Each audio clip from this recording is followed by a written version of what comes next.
IFB की fully automatic washing machine executive plus model का assembly और इसके कलपुर्जों का कंस्ट्रक्शन और ऑपरेशन जानेंगे। इस मशीन के अलग अलग इसके पहले हम इसके अलग अलग कलपुर्जों के बारे में जान सकते हैं कि उनका उद्देश्य क्या है और वो किस पर्पज़ से मशीन के अंदर लगाए गए हैं। जैसे कि आप देख रहे हैं ये पूरी फुल्ली ऑटोमेटिक वॉशिंग मशीन है और इसमें ये हमारा वॉशिंग पाउडर डिस्पेंसर है जिसमें कि हम लोग वॉशिंग पाउडर डालते हैं कपड़े धोते वक्त, और आपके चयन के अनुसार किस चैम्बर में आपको वॉशिंग पाउडर डालना है, इसमें अथवा इसमें, और नील वगैरह डालने के लिए आपका ये चैम्बर होता है। आगे बढ़ते हैं। ये आपका डिस्प्ले बोर्ड है जो कि हमने निकाल रखा है अभी।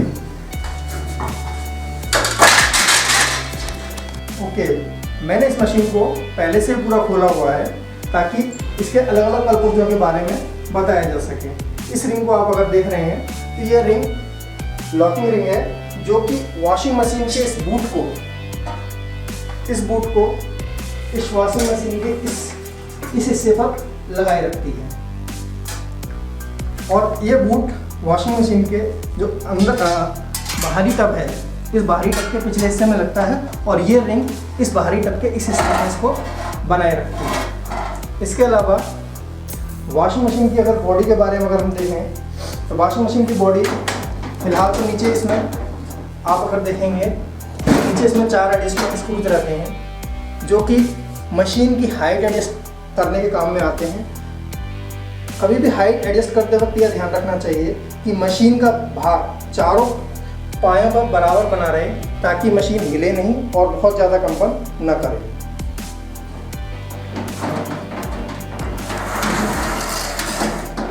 मशीन के अंदर हम आते हैं तो यहाँ पर आप वॉशिंग पाउडर डिस्पेंसर का ये अंदर का हिस्सा है।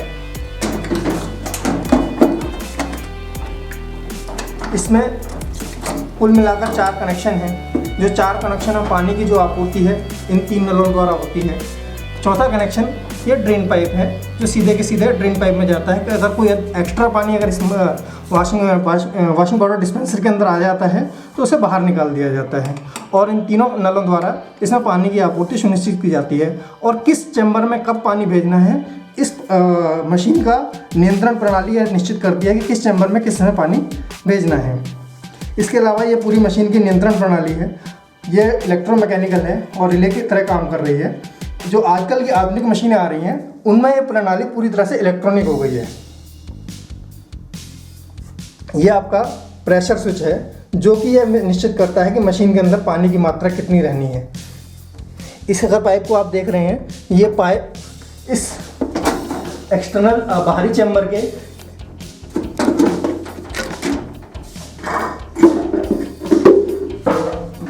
के इस पॉइंट से कनेक्टेड होता है और पानी के लेवल को सेंस करता है।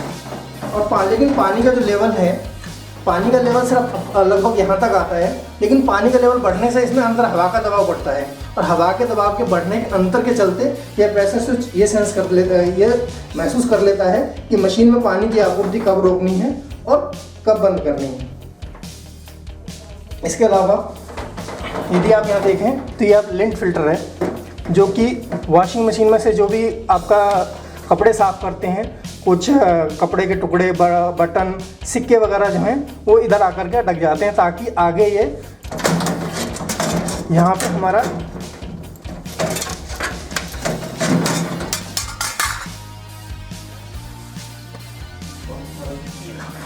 ड्रेन पंप लगता है। यहाँ पर ये हमारे टब की जो नीचे वाला कनेक्शन जो दिखाया था मैंने, इस नीचे वाले कनेक्शन से इसमें पानी इसमें आता है और इससे पंप से होते हुए बाहर निकाला जाता है। ये ड्रेन पंप मशीन के पानी को बाहर निकालने में काम आता है।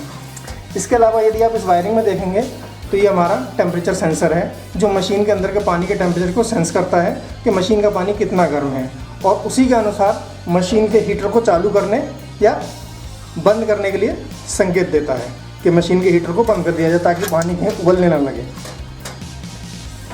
इसके अलावा इस मशीन में 3 स्प्रिंग लगी हुई हैं।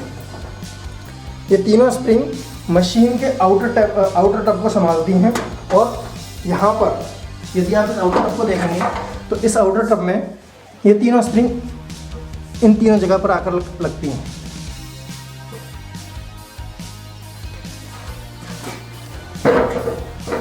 हम जो वाटर डिस्पेंसर का देख रहे थे, इसका जो आउटलेट है, जो पानी बाहर निकलने का रास्ता है, वो मशीन के इस पॉइंट में जुड़ा रहता है। आउटर चैम्बर जो बाहरी चैम्बर है उसमें यहाँ पर आकर के जुड़ा रहता है। और अगर हम अभी बाहरी चैम्बर को देखें, बाहरी चैम्बर में ये पानी के नीचे बाहर निकालने का रास्ता है। इसके अलावा ये पानी के गर्म करने के लिए हीटर लगा हुआ है, जो कि आपके आवश्यकता अनुसार अगर यदि आपको पानी गर्म चाहिए कपड़े धोने के दौरान, तो वहाँ पर ये पानी को गर्म करने की सुविधा प्रदान करता है। और ये पानी का अंदर आने का रास्ता है, अर्थात पानी का इनलेट है। यहाँ से हमारा जो इनलेट है उसका शाफ्ट बाहर जाता है, ठीक है। इसके अलावा यदि हम देखें, यहाँ ये बाहरी टब में ये तीनों मोटर लगाने के तीनों पॉइंट्स हैं। और यहाँ पर ये देखेंगे, जो यहाँ पर ये डैम्पर लगते हैं। यानी वॉशिंग मशीन में यहाँ पर आप देख रहे होंगे ये डैम्पर, क्योंकि फ्रंट लोडिंग वॉशिंग मशीन में कंपन की मात्रा बहुत ज़्यादा होती है और इन कंपनों को डैम्पर करने के लिए इन डैम्पर्स का इस्तेमाल किया जाता है। इसके अलावा यहाँ पर हीटर की सप्लाई के लिए पॉइंट्स हैं।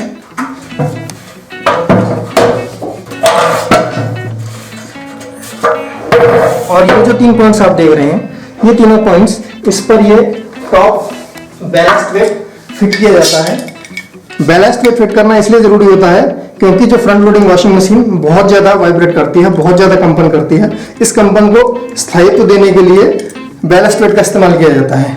इसके अलावा एक फ्रंट का भी बैलेस्ट वेट है, जो इस बाहरी टब ढक्कन पर फिट किया जाता है, जो कि इन तीनों पॉइंट्स के ऊपर आकर के फिट होगा। बाहरी टब और बाहरी टब के ढक्कन और बाहरी टब के बीच में ये रबर की सील रहती है,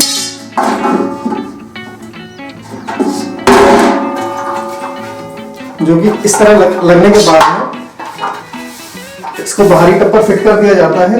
और जो ये आप क्लैंप्स देख रहे हैं, इन दोनों की मदद से, बोल्ट्स की मदद से बाहरी टब और इसके ढक्कन को फिट कर दिया जाता है। बाहरी टब और इसके ढक्कन के बीच में ये आंतरिक टब है, इसी के अंदर वास्तव में कपड़ों की धुलाई होती है। यदि आप इसमें देखेंगे तो इसके अंदर ये 3 पैडल फिट होते हैं। तो 3 पैडल आपके कपड़ों को उठा पटक का काम करते हैं ताकि कपड़ों की धुलाई हो सके। और इस ड्रम में आप चारों तरफ देखेंगे किस छेद बने हुए हैं, इन्हीं छेदों के माध्यम से पानी अंदर जाता है या बाहर आता है और कपड़ों की धुलाई सुनिश्चित होती है। ये पूरा दोनों टब स्टेनलेस स्टील के बने हुए हैं ताकि जंग न लगे, क्योंकि पानी के साथ में लोहे में जंग लगना लाजमी होता है। यदि आप पीछे देखें तो इसमें ये ट्राइपॉड है जो मशीन का अंदर के टब का पूरा लोड लेता है। इसके अलावा मोटर की जो भी ड्राइव आ रही है उसको इसके ड्रम को ट्रांसफर करता है।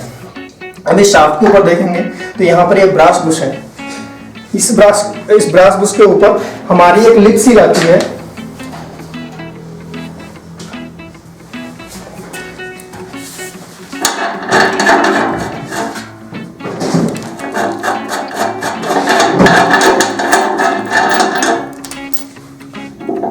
ये लिप सील इस ब्रास बुश के ऊपर आती है और यहाँ पर दोनों बियरिंग्स इसमें और पीछे स्पाइडर आएगा, उसमें ये बियरिंग्स इसके साथ फिट होती हैं। यहाँ पे स्प्लाइंस हैं, स्प्लाइंस के ऊपर ड्राइव व्हील आता है और ड्राइव व्हील्स में पुल्ली के माध्यम से हमारी जो मोटर से ड्राइव है इधर ट्रांसफर होती है।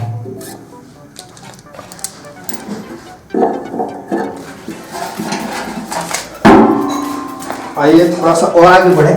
ये जो ड्रेन पाइप देख रहे हैं आप, ये मशीन के नीचे के हिस्से में कनेक्ट होता है और ये इसके आगे ये जिसका आउटलेट है ये हमारे लिम फिल्टर में जाकर के कनेक्ट होता है और वहां से ड्रेन पाइप को होते हुए ऊपर निकल जाता है। यदि आप ड्रेन पाइप को इधर ध्यान से देखेंगे मशीन में, ये मशीन से ऊपर होते हुए निकल रहा है। इसका कारण ये है कि अगर ये मशीन के लेवल पे रहेगा तो मशीन से पानी ऑटोमेटिकली ड्रेन होता रहेगा। अभी यहाँ पर जब मोटर भी चालू किया जाएगा तभी पानी मशीन का पानी ड्रेन होता है, अन्यथा मशीन का पानी ड्रेन नहीं होगा, मशीन में पानी बना रहेगा।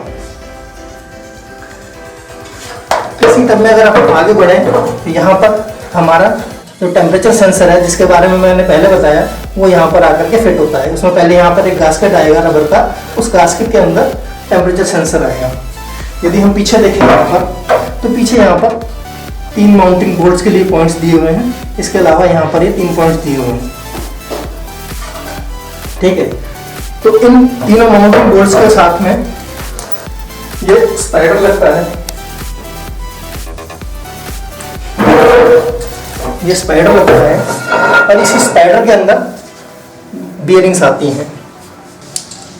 ये स्पाइडर के अंदर ही एक अंदर की बियरिंग और एक बाहर की बियरिंग, और स्पाइडर की बियरिंग के साथ में ही ये लिप सील लगी होती है। लिप सील का उद्देश्य ये होता है कि मशीन के अंदर का पानी किसी भी हालत में बियरिंग की ओर ना आए, क्योंकि यदि बियरिंग की ओर पानी आ जाता है तो बियरिंग खराब होने का खतरा बढ़ जाएगा और आपको महंगी रिपेयर का खर्च उठाना पड़ सकता है।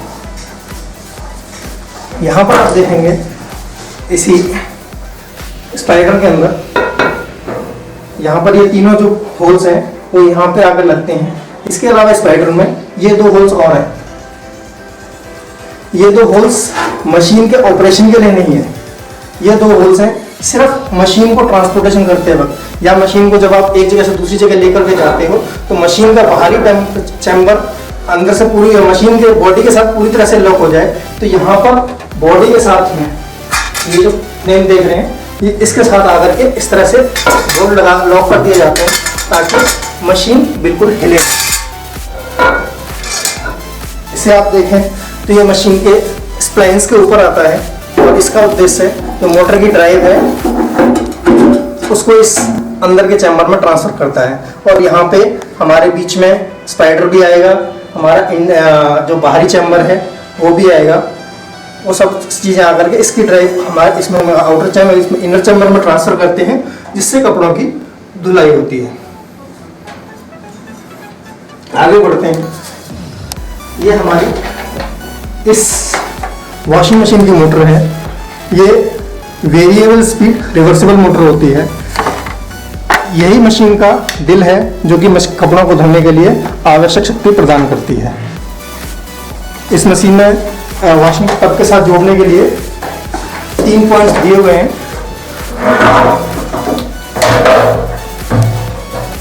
यदि आप देखेंगे तो इन तीनों पॉइंट्स के ऊपर आकर ये मोटर जुड़ती है और यहाँ पे हमारे डैम्पर जुड़ जाते हैं।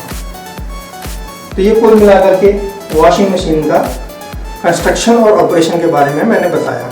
अभी इसकी हम असेंबली अर्थात जोड़ने के बारे में आगे एक एक काम को आगे करते हुए आगे बढ़ेंगे, ताकि हम देख सकें कि इस मशीन को कैसे जोड़ना है। की खासियत यह है कि यदि आपको बेयरिंग बदलने हों तो आपको पूरी वॉशिंग मशीन खोलने की ज़रूरत नहीं है। हालांकि इस केस में हमने पूरी वॉशिंग मशीन खोल दी है और इसके कुछ जंग लगे हुए हिस्सों को पेंट कर दिया है। लेकिन यदि आपको खाली बेयरिंग ही चेंज करनी है तो खाली इस स्पाइडर को पीछे से आपके पास इसकी एक्सेस होगी और इसको आपको खोल करके आप इन बेयरिंग्स को निकाल सकते हैं। यदि आप इस स्पाइडर में देखें तो जो लिप सील जिसके बारे में मैंने पहले बताया था, ये लिप सील यहाँ लगी रहती है, जिसको आप स्क्रू ड्राइवर की मदद से निकाल सकते हैं। और यहाँ पर दोनों बेयरिंग है, एक बेयरिंग इधर है और ये बेयरिंग इधर है। क्योंकि ये बेयरिंग टूट गई थी, इसी के चलते इसको मशीन को खोला गया था। बेयरिंग्स को निकालने के लिए सबसे पहले यहाँ पर एक सर्क्लिप है और सर्क्लिप एक्सट्रैक्टर की मदद से आपको ये सर्क्लिप बाहर निकालना पड़ेगा।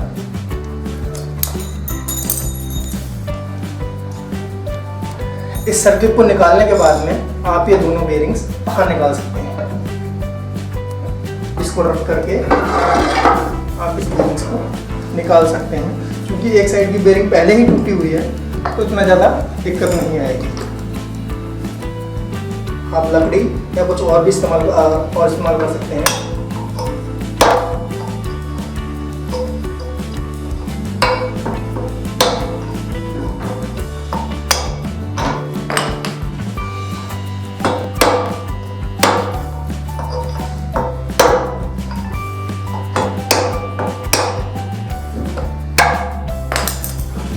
और ये बेयरिंग बाहर निकल गई।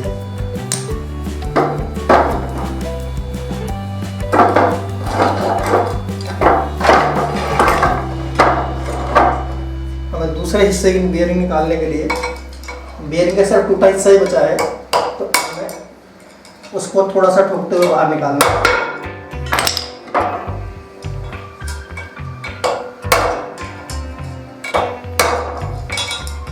ये ध्यान रहे कि बेरिंग उसके अंदर का कोई भी शाफ्ट अंदर का डैमेज ना हो।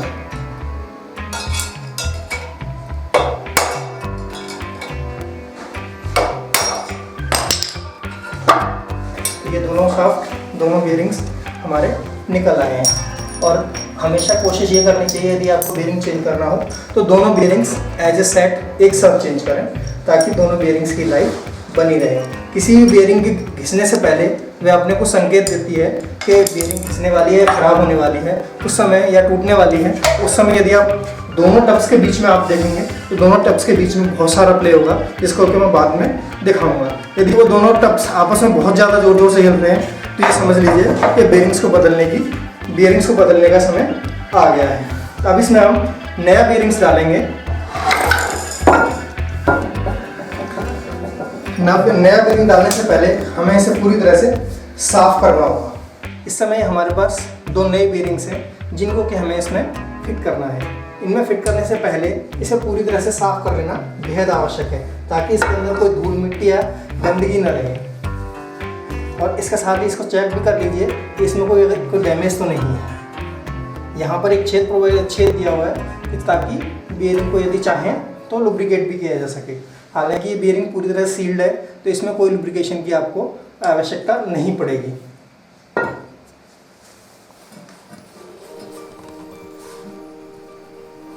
यहाँ पर एक मज़ेदार बात यह है कि IFB की वॉशिंग मशीन की बेरिंग्स यदि आप IFB के शोरूम से ही लेने जाएं तो आपको बहुत महंगी पड़ेंगी, और सामान्य बेरिंग की कीमत से करीब 400% महंगी पड़ेंगी। यदि आप यही बेरिंग्स नंबर देख करके, क्योंकि हर एक बेरिंग पे एक नंबर होता है, यदि आप ध्यान से देखें तो इस बेरिंग्स पे यहाँ पर नंबर लिखा हुआ है।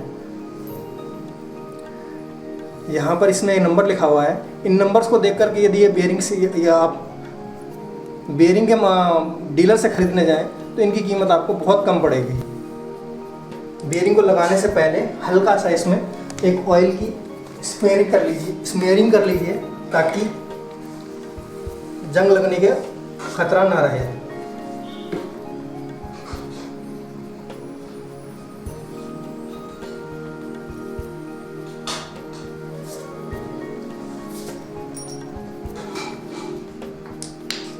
बेरिंग को पूरी तरह से साफ कीजिए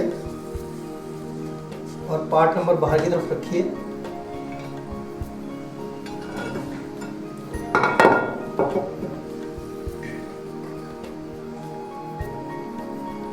इसमें है कि बड़ी बेरिंग पहले डालिए, ऑयल से स्मेयरिंग करने के बाद में बेरिंग को निश्चित जगह पर रखिए, लकड़ी के साथ इसको हल्का सा टाइट कीजिए। अभी इस बेरिंग को और भी अंदर जाना है, हल्का सा इस पे किसी शाफ्ट के माध्यम से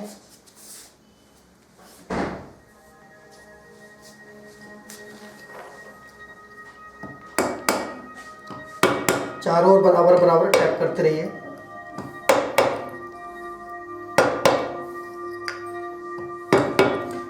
देखेंगे अभी बेरिंग पूरी तरह से अपनी जगह पे जाके बैठ गया है, और यहाँ से इसको पूरी तरह से साफ कर दीजिए ताकि कोई भी बाहरी वस्तु इसके अंदर न रहे जो कि बेरिंग्स को फ्यूचर आने वाले समय में नुकसान पहुंचा सके। और यहाँ पर ये हमारी लिप सील आएगी जो कि पानी बाहरी टब से पानी को बेरिंग के अंदर आने से रोकेगी। यही लिप सील का यह हिस्सा ब्रास बुश के ऊपर आता, शाफ्ट की ब्रास बुश के ऊपर आएगा।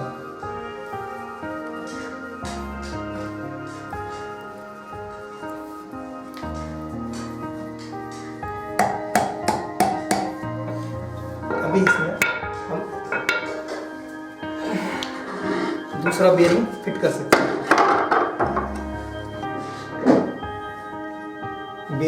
बेरिंग के नंबर को बाहर रखते हुए इसको इंस्टॉल कर दीजिए।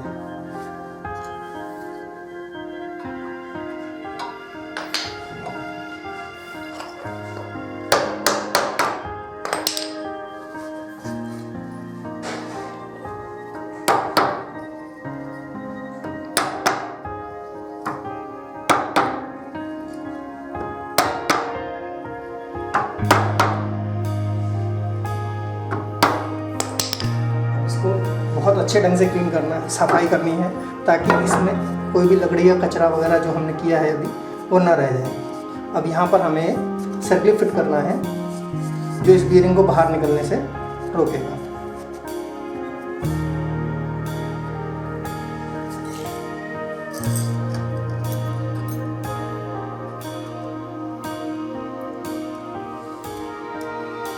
इसमें कस के दबा के रखिए, इसको अपनी जगह पे फिट कर दो और ये हमारा बीयरिंग अपनी जगह पे फिट हो गई है और ये आराम से घूम भी रही है, फ्रेम में अंदर की बीयरिंग में घूम रही है।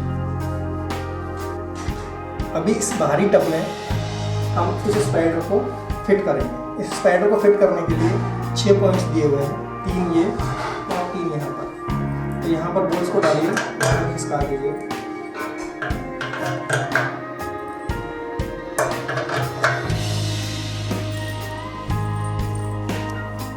स्पाइडर को रखिए, यहाँ पर ये ध्यान रखिए ये वाला हिस्सा ऊपर आता है, क्योंकि ये दोनों जो पॉइंट्स हैं यहाँ पर ट्रांसपोर्टेशन के लिए जो बोर्ड लगते हैं वो मशीन के लगभग बीच में आते हैं। ये हिस्सा ऊपर आया है और मशीन के टप का ये हिस्सा ऊपर है, ये मोटर का हिस्सा है जहाँ पर मोटर लगेगी और ये पानी के ड्रेन का कनेक्शन है, ये हीटर का कनेक्शन है। तो यहाँ पर ये आप इस तरह से लगाइए और तीनों पावर बोर्ड्स में से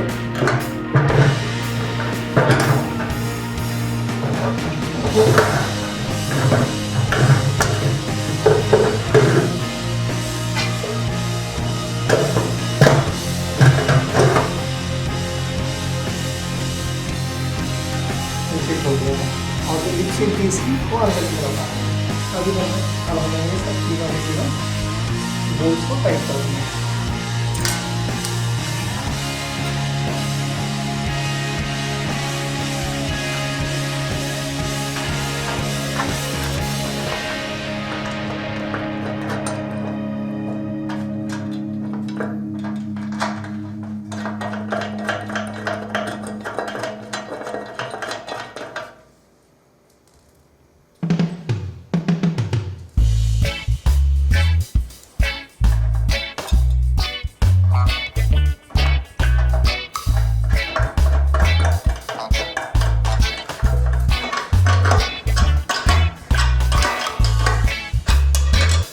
सभी को पहले हल्का हल्का टाइट कीजिए।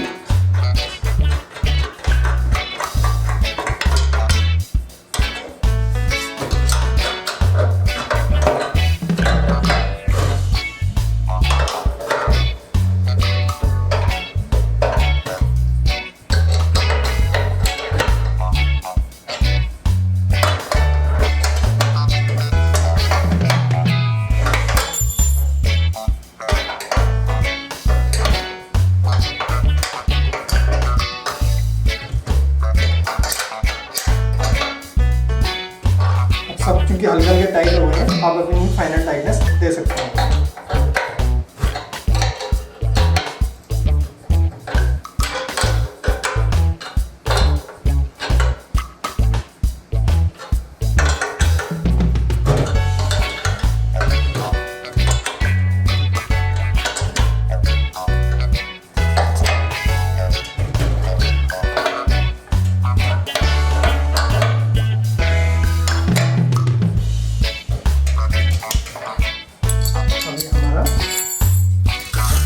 स्पाइडर बाहरी टब के साथ जुड़ गया है।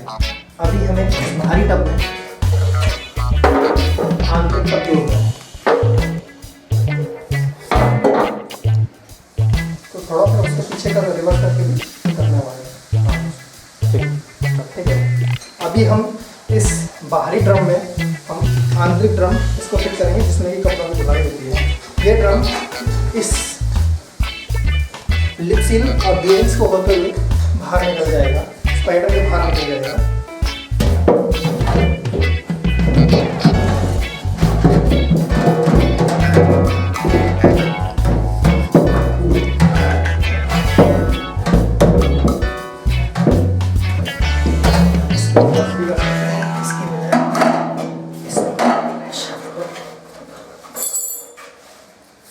ऐसे भी डाल सकते हैं।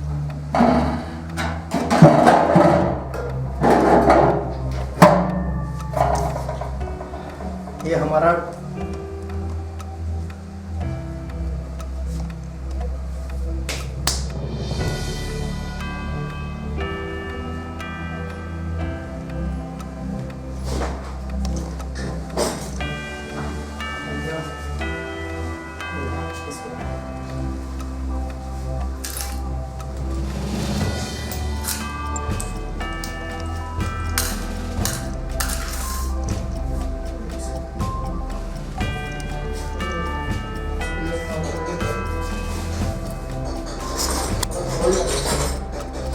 अभी हम तीनों पैडल इस अंदर वाले ड्रम में लगाएंगे।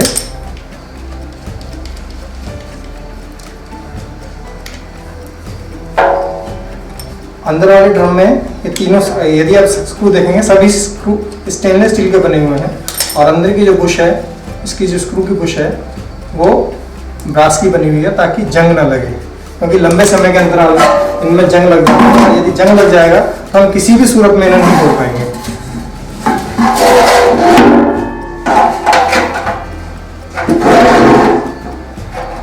और इसको अलाइन करते हुए तब घूमता है तो ये कपड़ों को ऊपर ले जाते हैं, कपड़े ग्रेविटी के कारण ऊपर से नीचे गिरते हैं, और जैसे हाथों की धुलाई होती है कुछ कुछ इसी तरह की धुलाई इस मशीन में हमको प्राप्त होती है। और ये फिलिप्स स्क्रू ड्राइवर की मदद से इन स्क्रूज को टाइट कर दीजिए।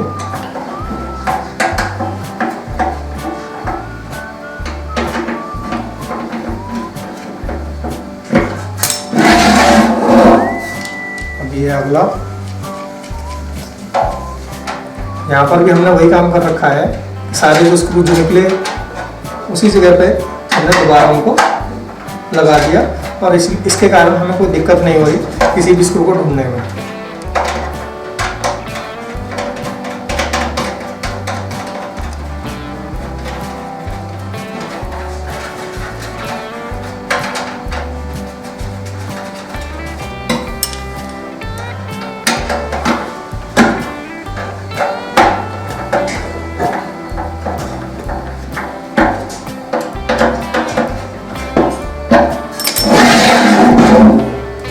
और ये तीसरा पैडल इसको टाइट कर दीजिए पूरी तरह से।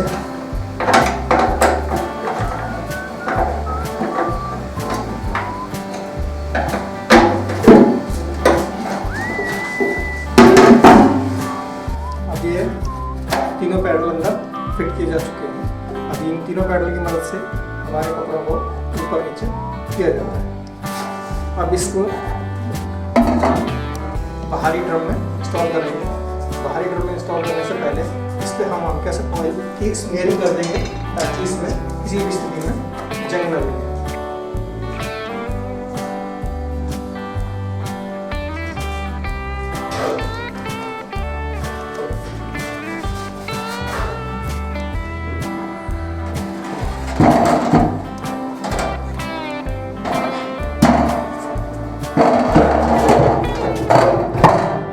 और ये हमारा अंदर का शाफ्ट इधर से होते हुए बाहर आ गया है।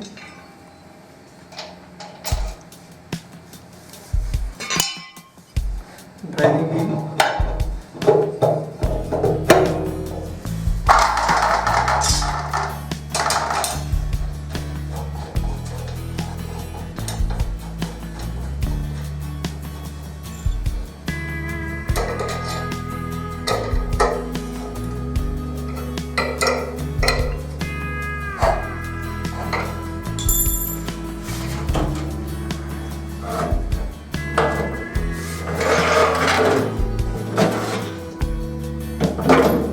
देखेंगे तो आप अंदर का ड्रम बाहरी ड्रम के अंदर आराम से घूम रहा है और उनके बीच में कोई प्ले नहीं है। यदि ये बेरिंग टूट जाती है या घिसने वाली है, खराब होने वाली है, इन दोनों के बीच में बहुत प्ले मिलेगा आपको, जिससे आपको अंदाज़ा लग सकता है कि मशीन की बेरिंग खराब होने वाली है, टूटने वाली है। अभी हमें इसका बाहरी ड्रम का ढक्कन इसमें फिट करना है। बाहरी ड्रम के ढक्कन को फिट करने से पहले हमें इसमें सील लगानी होगी।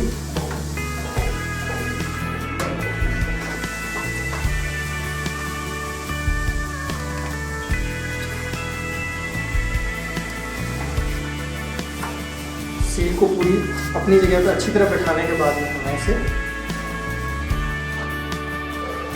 हमने जो यहाँ पे निशान लगाया था, इन दोनों निशान को आपस में मिलाते हुए इसको फिट कर देना है। ये सील दोनों ड्रम के बीच में पानी के लीक को रोक देती है।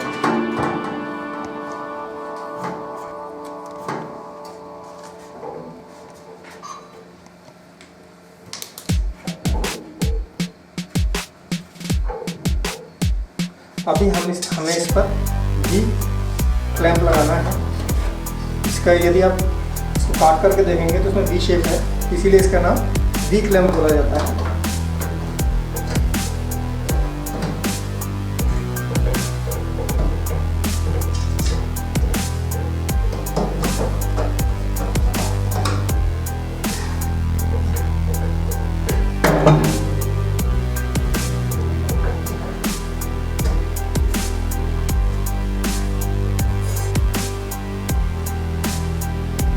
हेक्सागोनल हेड बोल्ट है जिसमें स्क्वायर हेड नट लगा हुआ है।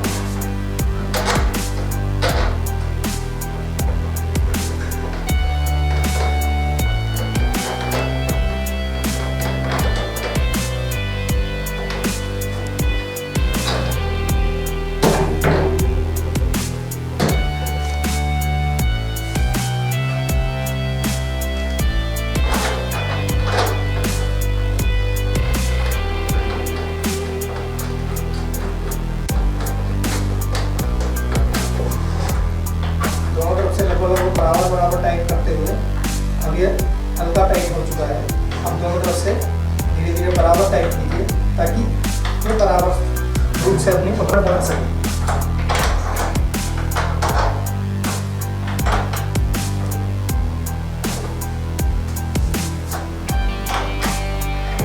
फाइनल टाइट कर रहे हैं, लगभग टाइट हो गया है।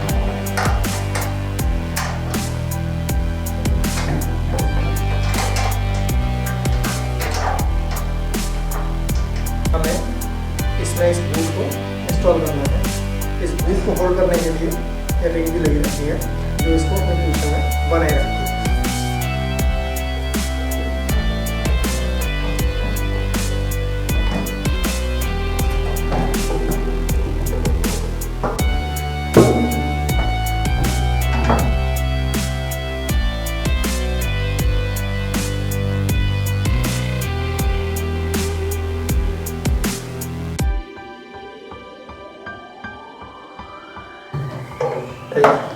अब इस पे ये रबर की सील लगानी जो इसको अपनी पोजीशन में लॉक करके रखे रहती है और इसको बाहर नहीं निकलने देती।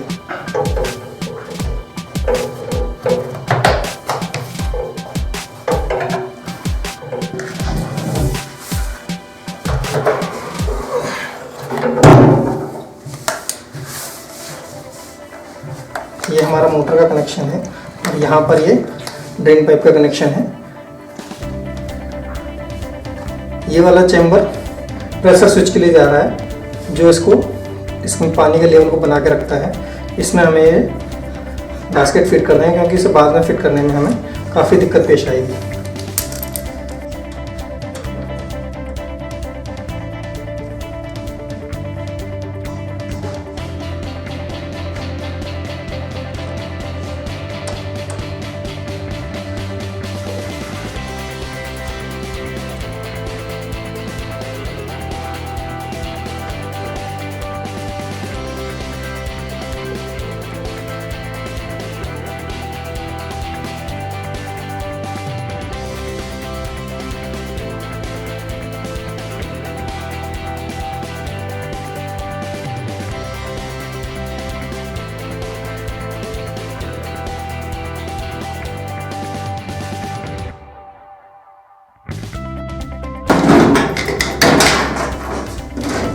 यदि हम इस लिंट फिल्टर को देखें, नॉर्मली ये रूटीन मेंटेनेंस के लिए बताया जाता है। इसमें सारा आपका जो कचरे और जो भी कुछ सिक्के बटन वगैरह होते हैं वो इसमें आगे अटक जाते हैं ताकि ये आगे जा कर के हमारे ड्रेन पंप को दिक्कत न करें। और ये जो कनेक्शन देख रहे हैं नॉर्मली यूज़ नहीं होता है, लेकिन ये कनेक्शन कभी इमरजेंसी वगैरह में या सप्लाई के जाने के वक्त में यदि आप पंप को ड्रेन करना चाहते हैं या ऐसे पानी ड्रेन करना चाहते हैं उस समय इसका इस्तेमाल कर सकते हैं, अन्यथा नॉर्मली ये बंद ही रहता है। ये 2 स्क्रू से लगा हुआ है, स्क्रूज के किसी भी जगह पे लगा के रखे गए हैं।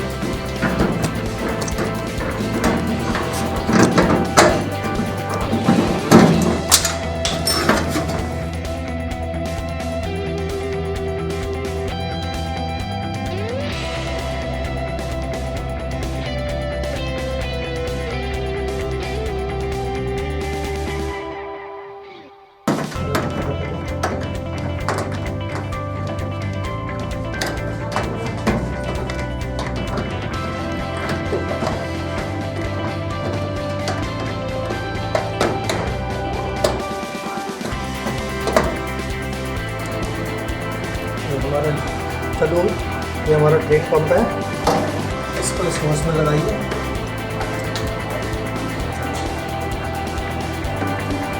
इसको इसकी जगह पे फिक्स कर दीजिए।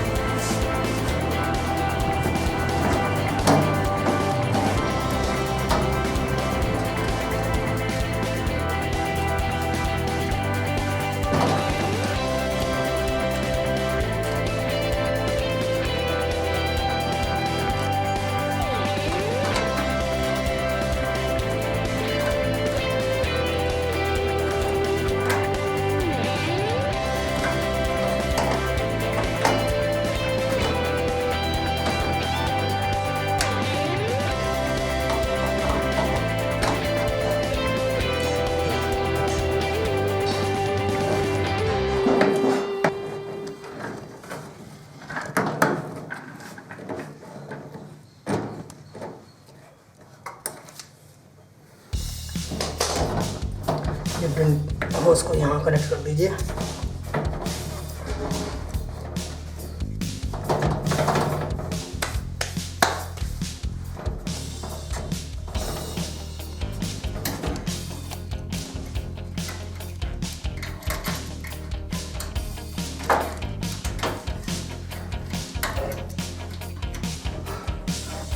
ताकि दोबारा उसे फिट करने में कोई दिक्कत ना आए।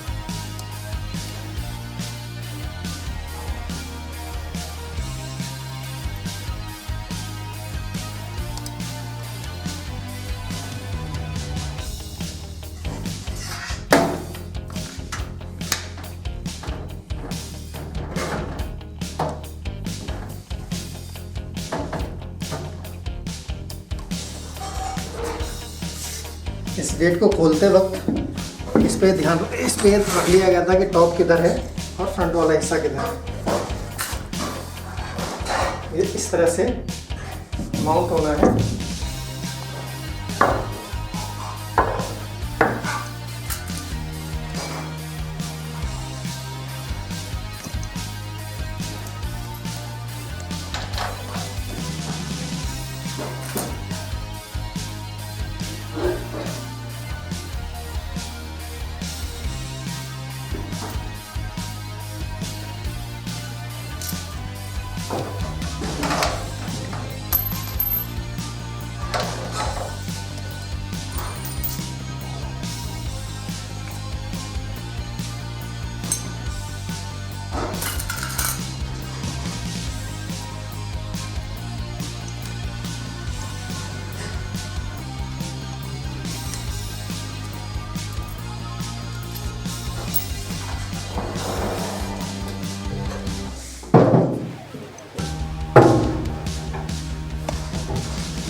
तीनों बोल्ट अच्छी तरह से टाइट कर दीजिए।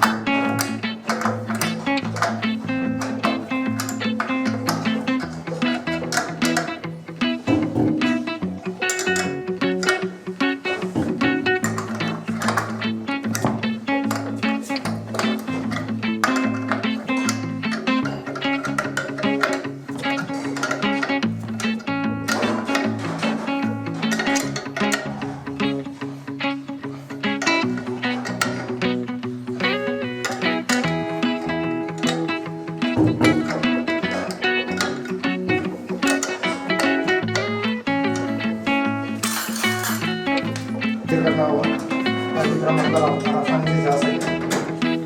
IFB की वॉशिंग मशीन में पीछे से ही एक्सेस होती है, जबकि वर्लपूल या LG की वॉशिंग मशीनों में आगे से भी ड्रम एक्सेस होती है, जिससे कि हम ड्रम तक पहुंच सकते हैं। लेकिन IFB की इस मशीन में फिलहाल ये एक्सेस नहीं है, सिर्फ इसमें पीछे से एक्सेस है और हमें वहीं से इस ड्रम को डालना होगा। इसके लिए ड्रम को निर्धारित जगह पर डालने के लिए हमने इसमें 3 तारों का अरेंजमेंट किया है, क्योंकि ये ड्रम बहुत भारी है और उठाना इसको काफ़ी मुश्किल पड़ता है। इसलिए इन तारों की मदद से हमसे आगे के अपनी जगह पर रखेंगे और स्प्रिंग्स को एंगेज करने की कोशिश करेंगे जब तक कि स्प्रिंग्स इसमें अपना वजन न ले लें।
इसे बाहरी टप को, इस बूट को यहाँ एंगेज करना है।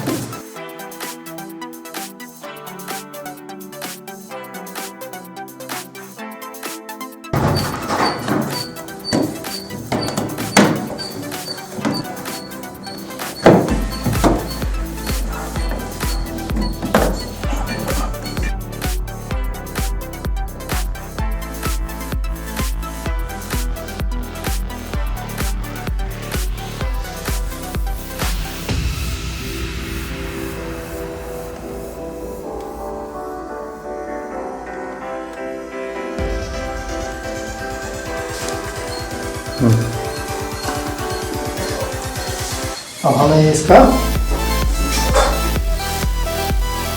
वॉशिंग पाउडर डिस्पेंसर लगाना है। वॉशिंग पाउडर डिस्पेंसर को लगाने के लिए वॉशिंग पाउडर लगाते हैं।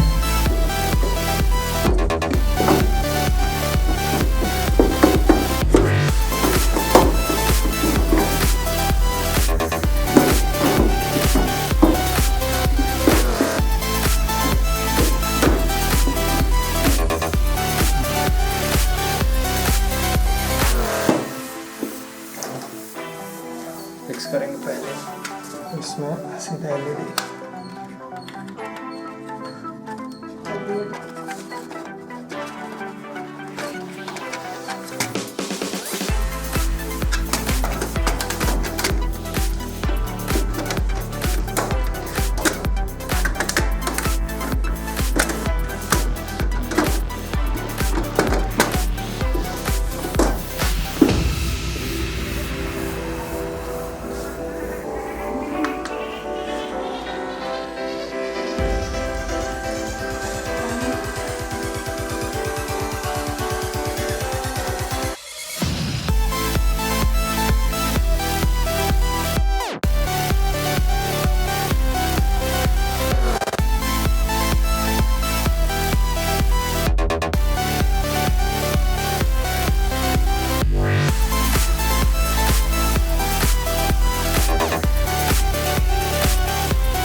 अब हमें इसे क्लैंप को लगाना है या होस को लगाना है।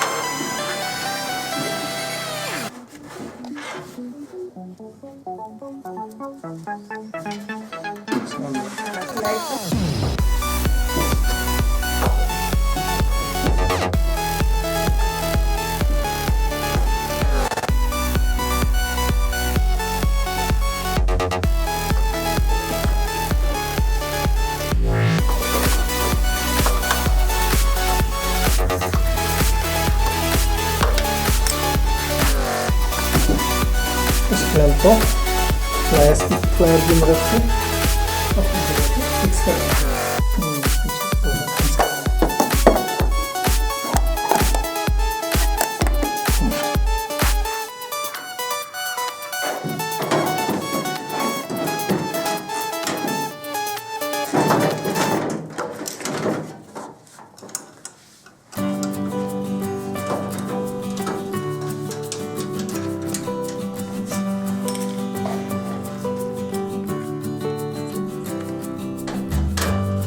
इसको टाइट कर दीजिए, आपका ये फ्रेम पीछे से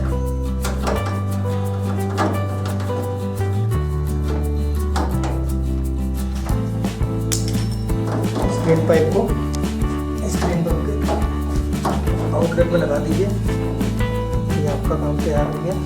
अभी हमें टेम्पर्स को लगाना है, क्योंकि टेम्पर अभी भी लगे नहीं है।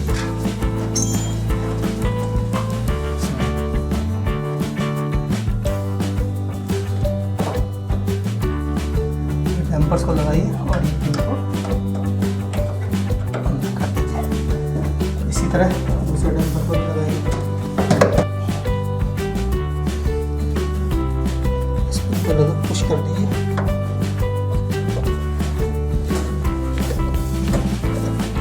इस पिन को पुश कर दीजिए, अपनी जगह पे लॉक।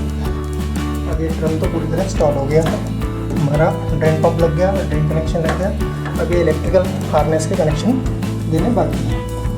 ये सीधा मोटर का कनेक्शन है, तो मोटर में देना है। और यहाँ पर ये टेम्परेचर सेंसर का है, और ये दोनों हीटर के कनेक्शन है। ये दोनों हीटर के कनेक्शन है, ये अर्थिंग का है।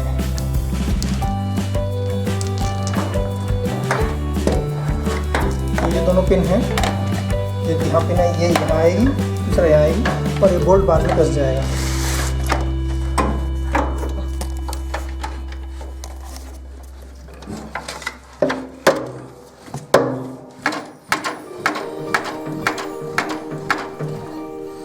जगह पे चली गई है।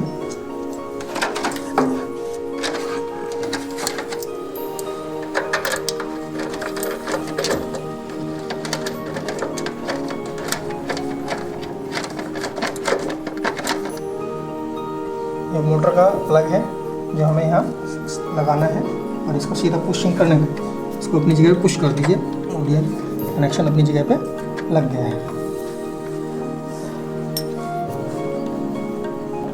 गैस्केट है जो हमें अपनी इसकी जगह पे फिक्स करना है। इसको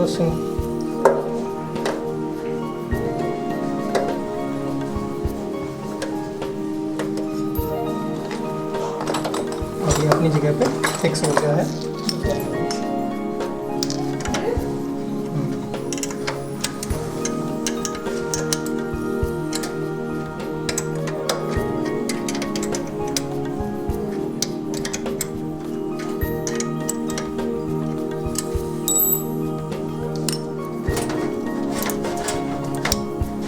थर्मल सेंसर, इसको अपनी जगह पे यहाँ लगा देना है। ये ध्यान रहे अच्छी तरह रहे, अपनी पोजीशन पे रहे। अगर ये अपनी जगह पे ढंग से नहीं रहेगा तो यहाँ से पानी का रिसाव शुरू हो जाएगा और मशीन से काफ़ी तेज़ी से पानी निकलेगा।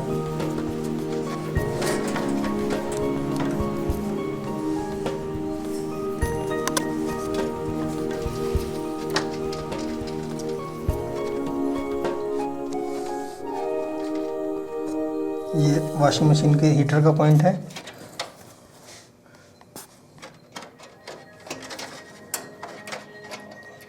ये एक कनेक्शन। ये हमेशा ध्यान रखें, जब भी आप वॉशिंग मशीन का कोई भी कनेक्शन खोल रहे हो, ये ध्यान जरूर रखिए कि इसे कहाँ से निकाला था। अगर ये करेंगे तो आपके लिए काम करना बहुत ईजी हो जाएगा। या फिर आप एक काम और कर सकते हैं, अपने मोबाइल के कैमरे से खोलने से पहले फ़ोटोग्राफ लेते जाइए, ताकि आपको लगाते वक्त कोई दिक्कत ना हो।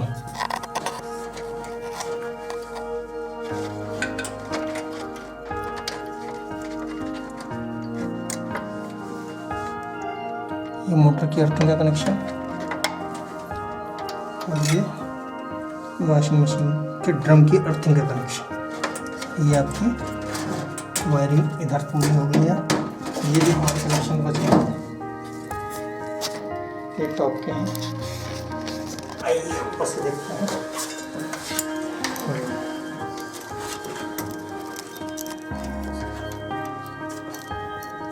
ये कनेक्शन जैसे कि आप देख रहे हैं यहाँ पे पहले से ही मार्किंग की हुई है, रेड प्लस वाइट।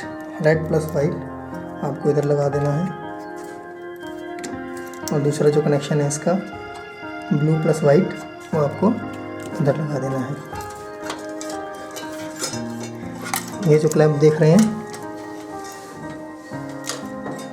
मोबाइल के, ये वॉशिंग मशीन के कनेक्शंस खोलने से पहले इसका अपने मोबाइल के कैमरे पे इसका फोटोग्राफ खींचा था, उसके हिसाब से मैं इन कनेक्शंस को लगा रहा हूँ।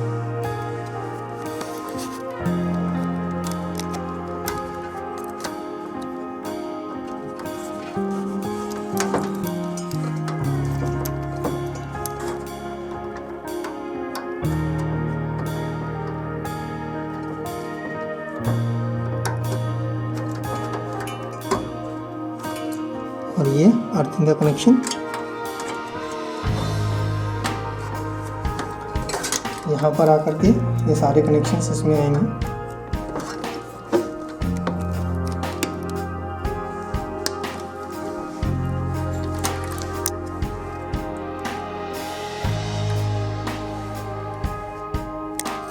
यहाँ पे कलर्स ऑलरेडी लिखे हुए हैं, red and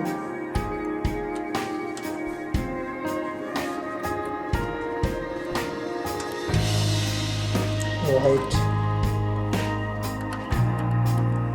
white, white. This will be the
दो बार मर गया ना।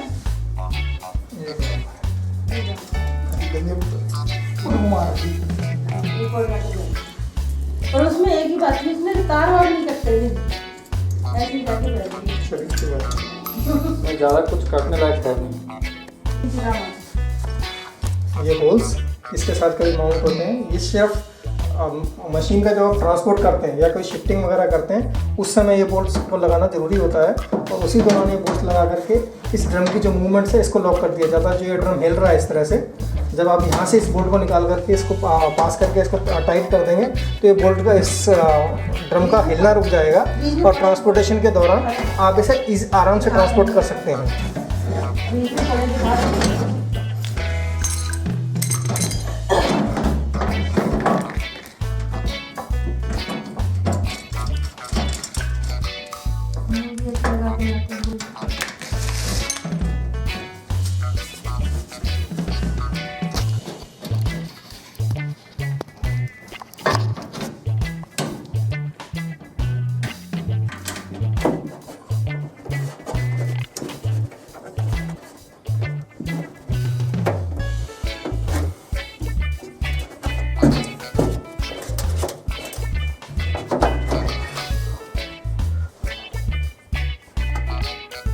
इसी तरह एक पॉइंट यहाँ भी दिया हुआ है इस पाइप को लॉक करने के लिए।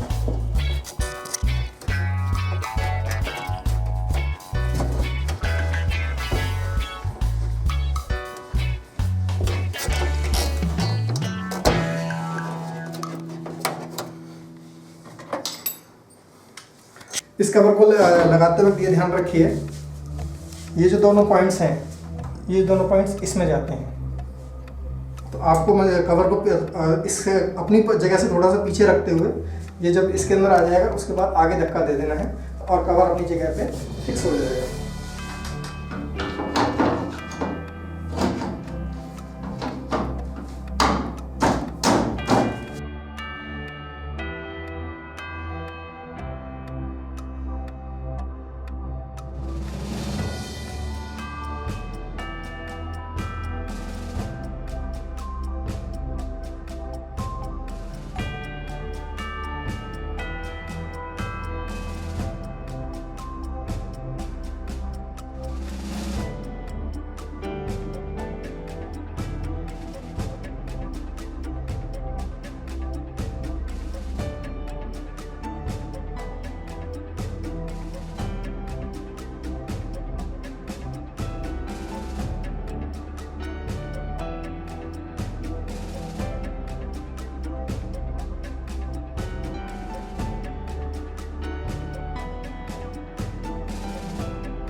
पानी लेना शुरू कर दिया।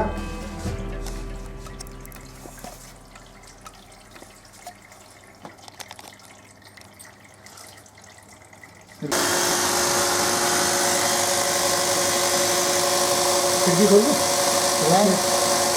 रोशनी काफी आ जाती है, पूरा फ्राई कर दूँगा है ना, चक्की घूमती हुई दिख रही है। का बनाना उसमें काट छाट करके 40 से 45 मिनट का बनेगा। 2-2.5 मिनट में कई शॉट का रिपीट भी हुआ ना। अब उनका पहले देखा जाएगा कौन